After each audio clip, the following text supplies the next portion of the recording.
الحمد لله كفى وسلام على عباده الذين اصطفى أما بعد لن ينال الله لحومها ولا دماؤها ولكن يناله التقوى منكم وقال تعالى قل إن صلاتي ونسكي ومحياي ومماتي لله رب العالمين لا شريك له وبذلك أمرت وأنا أول المسلمين فلما بلغ معه السعي قال يا بني إني أرى في المنام أني أذبحك فانظر ماذا ترى قال يا أبت افعل ما تؤمر ستجدني إن شاء الله من الصابرين فلما أسلما وتله للجبين وناديناه أن يا إبراهيم قد صدقت الرؤيا إنا كذلك نجزي المحسنين إن هذا لهو البلاء المبين وفديناه بذبح عظيم وتركنا عليه في الآخرين سلام على إبراهيم كذلك نجزي المحسنين إنه من عبادنا المؤمنين وعن زيد بن أرقم رضي الله عنه قال أصحاب رسول الله صلى الله عليه وسلم يا رسول الله ما هي الأضاحي قال سنة أبيكم إبراهيم قالوا فما لنا فيها يا رسول الله قال بكل شعرة حسنة قالوا فالصوف قال بكل شعرة من الصوف حسنة رواه ابن ماجه وقال النبي صلى الله عليه وسلم فما عمل ابن آدم يوم النحر أحب إلى الله من إهراق الدم ليقع من الله قبل أن يقع في الأرض وروى الطبراني في الكبير عن الحسن بن علي رضي الله عنهما قال من وجد ساعة ولم يضحي فلا يقربن مصلانا صدق الله مولانا العظيم وصدق رسوله النبي الكريم ونحن على ذلك لمن الشاهدين والشاكرين والحمد لله رب العالمين اللهم صل على سيدنا ونبينا ومولانا محمد بارك وسلم سبحانك لا علم لنا إلا ما علمتنا إنك أنت العليم الحكيم رگوں میں وہ لہو باقی نہیں ہے رگوں میں وہ لہو باقی نہیں ہے وہ دل و آرزو باقی نہیں ہے نماز و روزہ و قربانی و حج نماز و روزہ و قربانی و حج یہ سب باقی ہیں تو باقی نہیں ہے بزرگان محترم اور برادران عزیز آج مسلمانوں کے لیے بڑی مسرت اور خوشی کا موقع ہے کہ اللہ تبارک و تعالی نے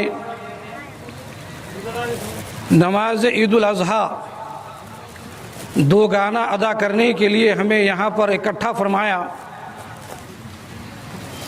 اور ساتھ ہی ساتھ آج کا دن قربانی کا دن ہے اللہ تبارک و تعالیٰ کو قربانی پسند ہے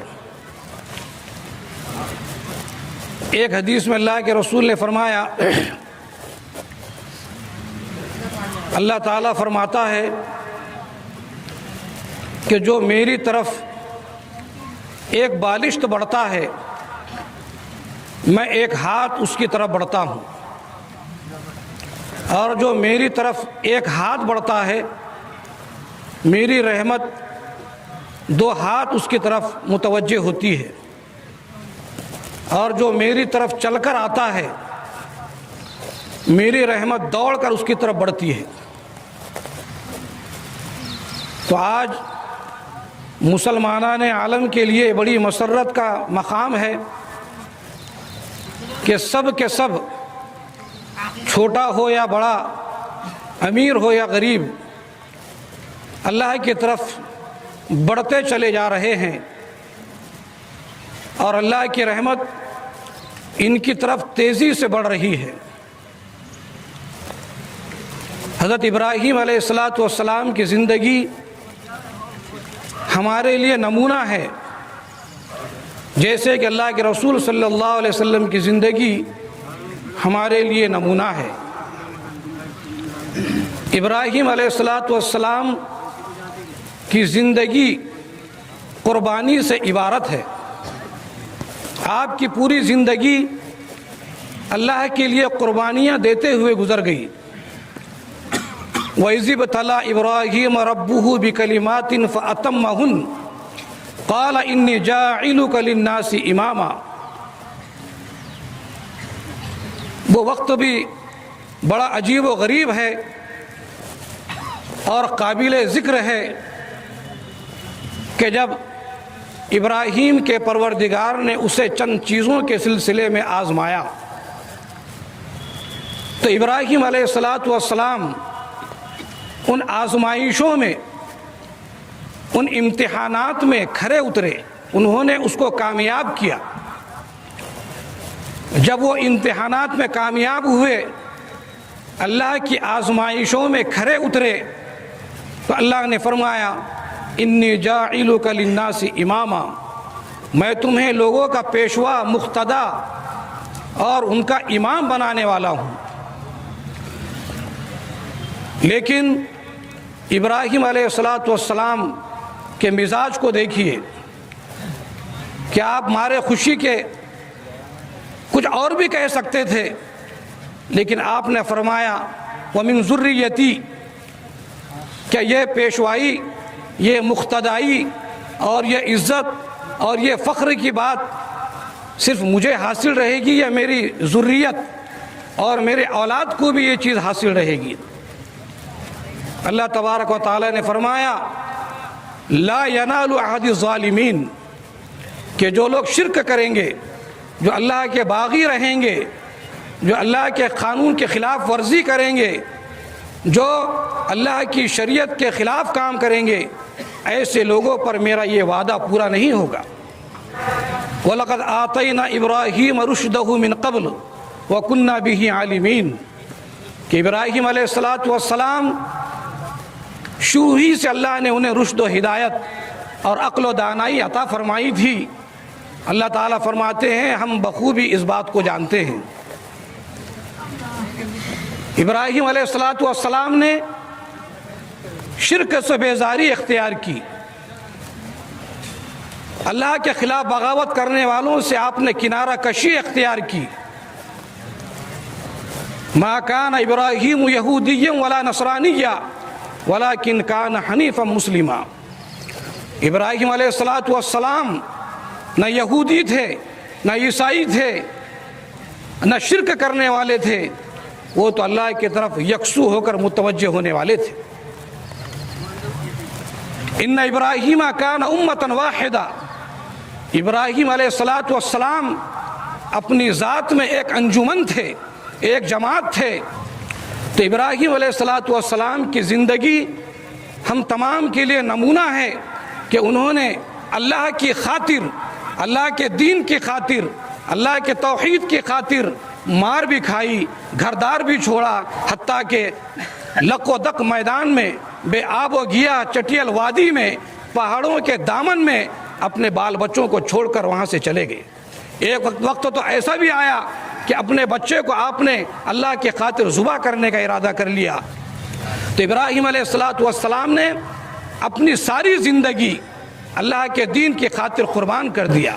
جب انہوں نے ساری چیزوں کو قربان کر دیا، اللہ کے دین کے لیے تج دیا، تو اللہ تبارک و تعالیٰ نے انہیں وَتَرَكْنَا عَلَيْهِ فِي الْآخِرِينَ، آنے والوں کے لیے ان کا ذکر خیر جاری اور ساری فرمایا۔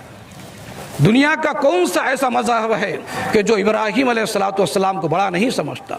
یہودی ان کی پیشوائی کے قائل ہیں، عیسائی ان کے مقتدائی کے قائل ہیں، اور شرک بت پرستی کرنے والے بھی ان کو اپنا پیشوا سمجھتے ہیں کہ ابراہیم علیہ السلام سے جس کا تعلق ہوگا، شرک سے بیزاری اس کے اندر ہوگی اور اللہ کے وحدانیت کا جذبہ ہو۔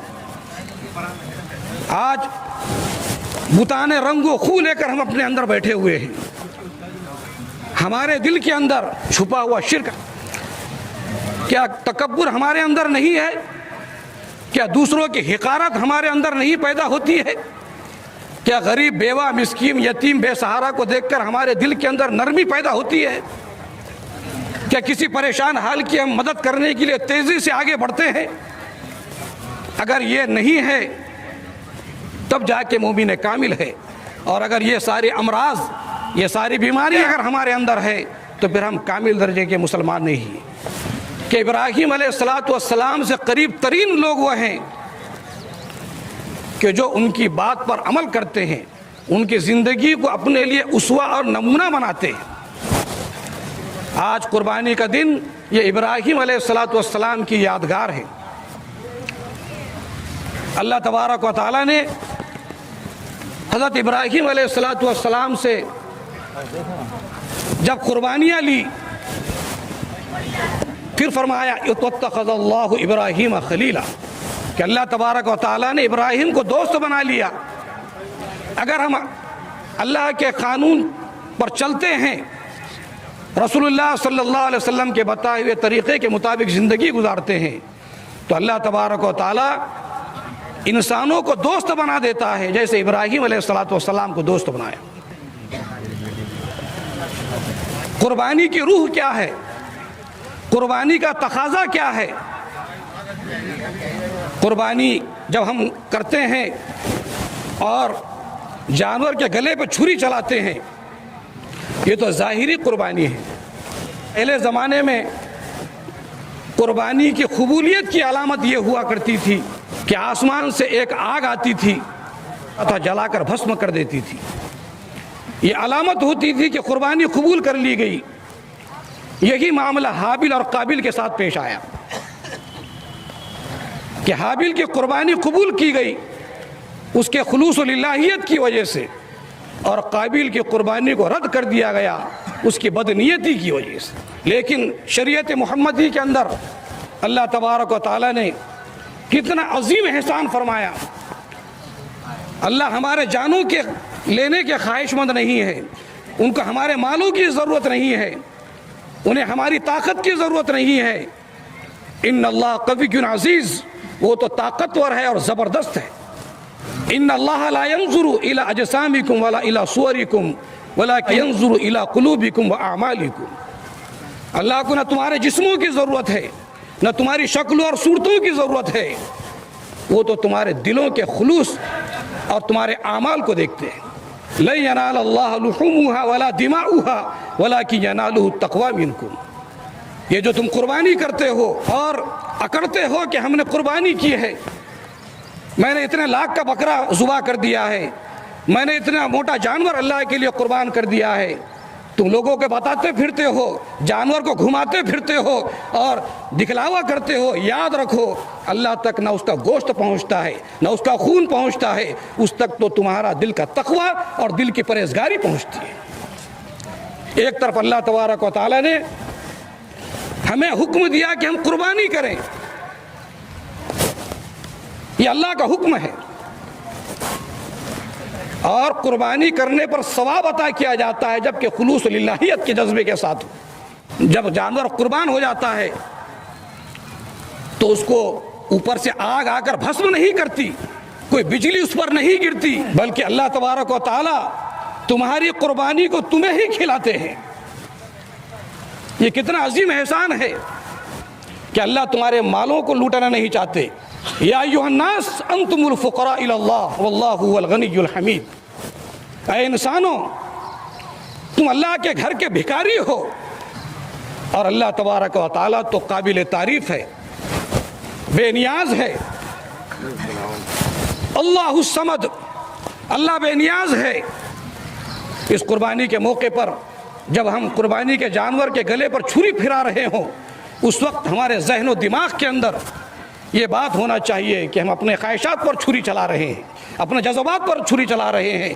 جب مجھے ضرورت پڑے گی اسلام کی خاطر اپنی جان کو دینے کی، میں اپنی جان کی قربانی دوں گا۔ نہ، اللہ تبارک و تعالیٰ نے انسانوں کے جانوں کو جنت کے بدلے میں خرید لیا ہے۔ اب یہ جان ہماری جان نہیں، یہ مال ہمارا مال نہیں، یہ اللہ کو ہم نے دے دیا ہے۔ پھر بھی ہم کہتے ہیں کہ میرا مال، میری جان، میرا وقت، میری صلاحیت تو وہ ہے جو اللہ کے دین کے لیے لگے۔ انسان کے جسم میں طاقت قابل تعریف وہ ہے جو اللہ کے دین کے لیے لگے، وہ مال پاکیزہ ہے جو اللہ کے دین کے لیے لگے۔ ہمدردی، غمخواری، اخلاق، اچھے کردار ایک مسلمان کا شیوا تھا۔ لوگ مسلمانوں پر بھروسہ کرتے تھے، ان پر اعتماد کرتے تھے، لیکن جب سے یہ جذبہ مسلمانوں سے ختم ہو گیا، میرا، اس وقت سے اللہ تبارک و تعالیٰ نے اس کو بے یار و مددگار چھوڑ دیا۔ جب انسان اللہ کی دی ہوئی نعمتوں کی ناقدری کرتا ہے تو اللہ تبارک و تعالیٰ اس کو لوگوں کے حوالے کر دیتے ہیں۔ پھر تمہارے مستجاب الدعوات لوگ دعا کریں گے، تمہارے علماء دعا کریں گے، تمہارے اکابرین دعا کریں گے، تمہارے اہل علم دعا کریں گے۔ اللہ تبارک و تعالیٰ فرماتے ہیں میں ان کی دعا بھی قبول نہیں کروں۔ آج دعائیں ہو رہی ہیں لیکن ہمارے سروں سے ایک بارش تو اوپر نہیں جاتی ہے۔ کیا وجہ ہے؟ کیا آج کبھی ہم نے غور کیا کہ میں نے بیوہ کا مال کتنا کھایا؟ کیا میں نے یتیم کا حق ادا کیا؟ کیا میرے محلے کے لوگ مجھ سے مطمئن ہیں؟ کیا میرے گھر کے بچے عورتیں نماز پڑھتے ہیں؟ جیسے میں دین کا داعی اور شیدائی ہوں، کیا میرے گھر کے لوگ بھی اللہ کے دین کے لیے قربانی دینے کے لیے تیار ہیں؟ کس قدر گرا تم پر صبح کی بیداری ہے، کس قدر گرا تم پر صبح کی بیداری ہے، ہم سے کب پیار ہے، ہاں نیند تمہیں پیاری ہے۔ آج ہماری لڑکیاں تعلیم یافتہ ہیں، ڈاکٹرز ہے، انجینئرز ہے، ٹیچرز ہے، پروفیسرز ہے۔ پرنٹ میڈیا اٹھا کر دیکھیے، الیکٹرانک میڈیا اٹھا کر دیکھیے، سوشل میڈیا پر دیکھیے، واٹس ایپ کا غلط استعمال ہو رہا ہے، ٹیلی گرام کا غلط استعمال ہو رہا ہے، اسنیپ چیٹ کا استعمال ہو رہا ہے، اور ہماری بچیاں اور بچے جا تو رہے ہیں تعلیم حاصل کرنے کے لیے، اس کے بعد کہاں جاتے ہیں اس کا کوئی پتہ نہیں۔ کیا ہمارے لیے غور کرنے کا مقام نہیں ہے؟ بہت سی مسلم بچیاں تعلیم حاصل کرنے کے لیے مختلف علاقوں سے شہروں کا رخ کرتی ہے، لیکن ان کے والدین کو یہ فکر نہیں وہ کس علاقے میں رہتی ہے، ان کا رہن سہن کیا ہے، کن کے ساتھ رہتی ہے، کہاں گھومتی پھرتی ہے۔ پھر جب حادثات ہمارے سامنے ہوتے ہیں جو ناگفتگو ہوتے ہیں اور دل خراش واقعات ہوتے ہیں، تب ہم روتے پھرتے ہیں۔ اور ہمیں چاہیے کہ وقت سے پہلے ہی ہم اپنے بچیوں کا خیال رکھیں۔ تعلیم دینا یقیناً ضروری ہے، لیکن ساتھ ساتھ تربیت کا انتظام کرنا اس سے زیادہ ضروری ہے۔ بچوں کی شادیاں وقت پر نہ کرنے کی وجہ سے شہوانیت بڑھ رہی ہے، حیوانیت بڑھ رہی ہے، شیطانیت بڑھ رہی ہے۔ آج مذہبی اور دینی بیداری کی ضرورت ہے، سیاسی اور سماجی بیداری کی ضرورت ہے، ملی اور تعلیمی بیداری کی ضرورت ہے، اور سب سے بڑھ کر روحانی اور ایمانی باد بہاری اور بیداری کی ضرورت ہے۔ آج ہمیں اپنے بچوں کے موبائلوں پر کڑی نظر رکھنی ہوگی کہ وہ کس سے بات کرتے ہیں، کیا بات کرتے ہیں، کس سے ملتے ہیں اور کہاں جاتے ہیں۔ عورتوں کا سب سے بڑا زیور، لڑکیوں کا سب سے بڑا زیور ان کی پاک دامنی ہے۔ مختلف امراض ہمارے اندر پیدا ہو چکے ہیں، لیکن ہم خوش ہیں کہ ہم مسلمان ہیں۔ صرف مسلمان ہونا کافی نہیں، بلکہ اسلامی تعلیمات پر عمل کرتے ہوئے اغیار اسلام کو اور دوسروں کو اسلامی تعلیمات سے ہم آہنگ کرنا ضروری ہے۔ مسلمانوں کے انحطاط کی وجہ سے، ہماری بے دینی کی وجہ سے، ہماری بے توجہی کی وجہ سے آج نہ صرف یہ کہ انسانیت کراہ رہی ہے، جانور تڑپ رہے ہیں، یہ زمین زلزلے سے دوچار ہے، آسمان پھٹنے کے قریب ہے، اور موسم کے اندر تبدیلی آ چکی ہے۔ لقد خسر العالم بانحطاط المسلمین۔ آج ساری کی ساری کائنات اس مسلمان کی وجہ سے زلزلہ خیز ہے۔ جو دین کے پیشوا ہے، جو دین کے ذمہ دار ہے، جو دین لوگوں کو پہنچانے والے ہیں وہ عوام سے ناخوش ہیں۔ رزق کا مالک اللہ ہے، لیکن تدبیر اور دنیا کے اندر اسباب کو اللہ نے پیدا کیا ہے۔ حضرت ہاجرہ علیہ السلام کو دیکھیے کہ اللہ کا توکل ان کے اندر کم تھا، اللہ کے ذات پر بڑا بھروسہ تھا، لیکن اس کے باوجود اسباب کو اختیار کرتی ہے، ادھر سے ادھر دوڑتی ہے، ادھر سے ادھر دوڑتی ہے، کوئی پانی نظر آ جائے، اگر وہ چاہتی اللہ سے دعا کرتی اور پانی کا چشمہ ایسے ہی وہاں پر نمودار ہو جاتا، لیکن نہیں۔ اللہ کی اس بندی کو دیکھیے، صفا سے مروہ دوڑ رہی ہے، ان الصفا والمروہ من شعائر اللہ، صفا اور مروہ اللہ کی نشانیوں میں سے ہے۔ کہ اللہ کو ایسی ادا پسند آئی کہ اللہ نے رہتی دنیا تک، جب تک کہ وہ صفا اور مروہ کے درمیان نہیں دوڑے گا 500 قدم کا فاصلہ ہے، اس وقت تک حاجی اور عمرہ کرنے والے کو عمرہ اور حج مکمل نہیں ہو۔ جب دین کی خاطر اللہ انسان اپنے آپ کو پیش کرتا ہے، اللہ تبارک و تعالیٰ اس کو دوام عطا فرماتا ہے، سرمدیت عطا فرماتے ہیں، اور ہمیشہ اس کا ذکر خیر ہوتا ہے۔ ابراہیم علیہ السلام کو آج 4,500 سال گزر چکے ہیں۔ اسماعیل علیہ السلام کے اس واقعے کو، جہاں پر انہوں نے قربانی دی تھی مینا کے میدان میں اور شیطان نے انہیں بہکایا تھا، 4,500 سال ہو چکے ہیں، لیکن آج بھی جب تک کہ کنکریاں نہ مارے حاجی اس کا حج مکمل نہیں ہوتا، جب تک کہ صفا مروہ کے درمیان نہ دوڑے اس کا حج مکمل نہیں ہوتا، بیت اللہ کا طواف نہ کرے اور عرفات میں نہ ٹھہرے اس وقت تک کہ اس کا حج نہیں ہوتا۔ یہ سب کیا ہے؟ یہ سب وہ نشانیاں ہیں، اللہ کے وہ مخصوص علامات ہیں جہاں پر قربانیاں پیش کی گئی۔ ہر محلے کے اندر مسجد سے ریلیٹڈ ایک ایسی ویلفیئر کمیٹی ہونا چاہیے، چند نوجوانوں کی، بزرگوں کی، اہل خیر حضرات کی، جس میں مالدار بھی ہو، دلدار بھی ہو، سمجھدار بھی ہو، دانش مند بھی ہو۔ ہر محلے کے اندر ہم اپنے مسجد سے متعلق ایک ایسی کمیٹی بنائیں کہ جو محلے کے اندر بیوہ، یتیم، بے سہارا ہے، ان کی مدد کریں۔ یہ کون سے محلے کی خاتون ہے، یہ کس محلے کا بچہ ہے جو تعلیم حاصل کرنے کے بجائے مسجد کے گیٹ پر بیٹھا ہوا ہے؟ کیا کبھی ہم نے اس پر غور کیا؟ جب تک ہم اس پر غور نہیں کریں گے اور اس کا مداوع نہیں کریں گے، ذلت اور رسوائی ہمارے حصے میں آتی رہے گی۔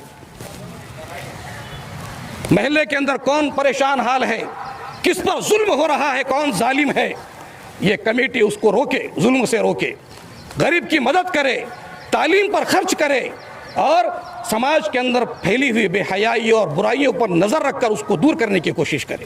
اور یہ سماج افراد کا مجموعہ ہوتا ہے، فرد سدھرے گا تو سارا سماج سدھرے گا۔ اس لیے ہم اپنے گرد و پیش کا جائزہ لیں، عالم اسلام کے اندر مسلمان پریشان ہیں، ان کے لیے دعائیں کریں۔ جہاں جہاں مسلمانوں پر ظلم ہو رہا ہے اور ظالموں کے اوپر پہاڑ توڑے جا رہے ہیں، ایسے ظالموں کے لیے اللہ تبارک و تعالیٰ سے ہدایت کی دعا کرے، ورنہ صفحہ ہستی سے مٹانے کے لیے ان کے لیے بددعا کرے۔ ایک مسلمان اس وقت تک مسلمان نہیں ہو سکتا جب تک کہ اس کے دل کے اندر اس مسلمان بھائی کا درد نہ ہو جس کے پیر میں کانٹا چبھا ہے، جس کے سر پہ چوٹ آئی ہے، جس کا جسم زخمی ہے۔ انشاءاللہ اللہ تبارک و تعالی ہمارے برادران وطن کے دلوں میں، ہمارے ہندو بھائیوں کے دلوں میں ہماری محبت پیدا کریں گے۔ یہ دنیا اور یہ کائنات اور انسان کا دل اللہ کے 2 انگلیوں کے درمیان ہے، وہ جدھر چاہتا ہے ادھر پھیر دیتا ہے۔ ہم کوشش کرتے ہیں لیکن ہماری کوشش سے ہم ناکام ہو جاتے ہیں۔ اسی وقت ہم کامیاب ہوں گے جب کہ ہم پیچھے پیچھے جائیں گے اور یہاں تک کہ اللہ کے رسول صلی اللہ علیہ وسلم کے طریقے کو اپنائیں گے۔ آگے جانے میں ترقی نہیں ہے، آپ چاند پر چلے جائیے، آپ سورج تک پہنچ جائیے، آپ زمین کو پھاڑ کر اس کے پاتال کے اندر چلے جائیے، لیکن یہ سائنسی ترقی ہے، انسانی ترقی نہیں ہے۔ انسانی ترقی وہ ہوگی جو اللہ کے رسول صلی اللہ علیہ وسلم کے بتائے ہوئے طریقے کے مطابق ہوگی۔ اپنے من میں ڈوب کر پاجا سراغ زندگی، اپنے من میں ڈوب کر پاجا سراغ زندگی، تو اگر میرا نہیں بنتا نہ بن، اپنا تو بن۔ اللہ کے رسول صلی اللہ علیہ وسلم کے صحابہ نے پوچھا، اے اللہ کے رسول یہ قربانیاں کیا ہے؟ فرمایا سنت ابیکم ابراہیم، تمہارے ابا ابراہیم کا طریقہ ہے۔ صحابہ نے پوچھا اس میں ہمارے لیے کیا ثواب ہے؟ فرمایا بکل شعرۃ حسنۃ، قربانی کے جانور کے ہر بال کے بدلے میں نیکی ہے۔ صحابہ نے پوچھا کہ اون کے متعلق کیا ہے؟ جو مینڈی پر، دمبے پر، بھیڑ پر ہوتی ہے، روئیں ہوتے ہیں۔ فرمایا کہ اون کے ہر ذرے کے بدلے اللہ تبارک و تعالیٰ نیکی عطا فرماتے ہیں۔ ہمارا آخرت پر یقین ہے،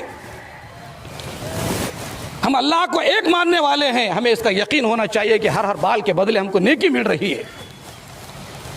حضرت عبداللہ ابن عباس رضی اللہ تعالیٰ عنہ کی حدیث میں ہے، اللہ کے رسول نے فرمایا کہ قربانی کے دن اللہ کو قربانی سے بڑھ کر کوئی عمل محبوب نہیں ہے، الا یہ کہ رشتہ داری کا پاس و لحاظ کیا جائے، اور جانور کے خون کا خطرہ زمین پر گرنے سے پہلے اللہ کے یہاں وہ مقبول ہو جاتا ہے۔ قربانی کس پر فرض ہے؟ جس کسی نے قربانی کی منت مانی ہو، امیر ہو چاہے غریب ہو، منت مان لینے کے بعد قربانی کرنا واجب ہو جاتا ہے۔ اسی طریقے سے اگر کسی نے مرنے سے پہلے وصیت کی ہے کہ میرے مال سے میرے مرنے کے بعد قربانی دی جائے، اور اتنا مال چھوڑ جائے کہ مال کے ایک تیسرے حصے کے ذریعے قربانی میں حصہ رکھا جا سکتا ہو، تو اس کی وصیت پر عمل کرتے ہوئے اس کی طرف سے قربانی دی جائے گی۔ جس شخص پر صدقہ فطر واجب ہے، قربانی کے دنوں میں اس پر قربانی کرنا واجب ہے۔ لہٰذا رہائشی مکان، کھانے پینے کے سامان، روزِ مرہ استعمال کی چیزیں، کپڑے وغیرہ چھوڑ کر کسی شخص کے پاس 612 گرام اور 360 ملی گرام یعنی 52.5 تولے چاندی کی مالیت کے برابر جو بھی نقد روپیہ، پیسہ، مال تجارت، بینک بیلنس، زمین جائیداد ہو، اس پر قربانی کے دنوں میں قربانی کرنا واجب ہے۔ قربانی کے لیے مال پر سال کا گزرنا شرط نہیں ہے، لہٰذا اگر کوئی شخص عید کے دن صبح صادق کے بعد سے لے کر 12 ذی الحجہ کے سورج کے ڈوبنے سے پہلے تک 52.5 تولے چاندی کی مالیت کے برابر اگر اس کے پاس پیسہ آتا ہے اور اس کے ضرورت سے زائد ہے، اس پر قربانی کرنا واجب ہے۔ کسی کے پاس 2 مکان ہیں، ایک اس کی اپنی رہائش کا اور دوسرا خالی پڑا ہوا ہے، اگر اس خالی مکان کی قیمت 612 گرام 360 ملی گرام 52.5 تولے چاندی کی مالیت کے برابر ہے، ایسے شخص پر قربانی کے دنوں میں قربانی کرنا واجب ہے۔ کسی کے پاس 2 گاڑیاں ہیں، 2 پلاٹ ہیں، 2 مکان ہیں، ایک استعمال کا دوسرا زائد ہے، ایسے شخص پر قربانی کرنا واجب ہے۔ کسی خاتون کی شادی ہوئی اور اس کو مہر جو ملا اگر وہ 52.5 تولے چاندی کے مالیت کو پہنچتا ہے، اس پر بھی قربانی کرنا واجب ہے۔ کوئی شخص ملازم ہے اور ماہانہ تنخواہ سے گھر کا گزر اوقات ہوتا ہے، گھر کی گزر بسر ہوتی ہے، پیسہ بچتا نہیں، ایسے شخص پر قربانی واجب نہیں۔ کسی کے پاس کھیتی باڑی کی زمین ہے اور اس کھیتی باڑی کی زمین سے اس کی گزر اوقات ہوتی ہے، ایسے شخص پر بھی قربانی واجب نہیں، جبکہ اس کے علاوہ اس کے پاس کچھ نہ ہو۔ کھیتی کے اندر ہل جوتنے کے لیے، کھیتی کرنے کے لیے جانور ہے، ان جانوروں کے علاوہ اگر جانور ہے جو غیر استعمالی ہے، ایسے شخص پر بھی قربانی واجب ہے۔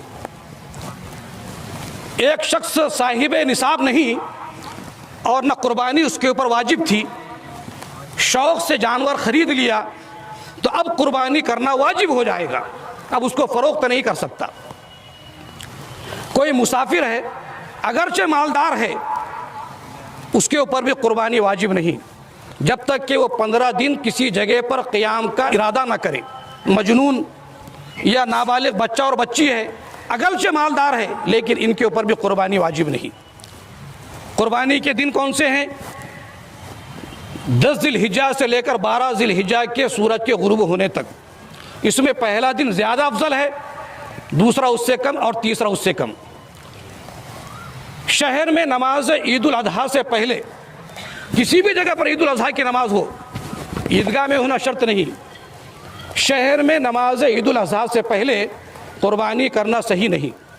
اگر کسی نے قربانی کر دیا، اس جانور کا گوشت تو حلال ہے لیکن قربانی آپ کے لیے ڈبل سے کرنا پڑے گی۔ ان 3 دنوں میں جس طرح صبح قربانی جائز ہے، رات میں بھی قربانی کی جا سکتی ہے، لیکن بہتر نہیں۔ کسی نے قربانی کا جانور خریدا، لیکن قربانی نہیں کر سکتا تو اب اس جانور کا صدقہ کر دینا ضروری ہے۔ اسی طریقے سے جب ہم قربانی کے جانور کو لٹائیں تو داہنی سمت لٹائے اور سیدھا پیر اس کے پہلو پر رکھ کر بسم اللہ اللہ اکبر کہہ کر اس پر چھری چلائے اور چھری کو اچھی طریقے سے تیز کرے۔ ہمارے قریشی بھائی جلد بازی کرتے ہیں، اطمینان کے ساتھ سکون کے ساتھ کہ جانور کو تکلیف نہ ہو، اس کا لحاظ بھی کرنا ضروری ہے۔ شریعت نے ہمیں انسان تو انسان جانور کا بھی لحاظ کرنا سکھایا ہے۔ اللہ سے دعا ہے اللہ تبارک و تعالیٰ کئی سنی باتوں پر عمل کی توفیق عطا فرمائے۔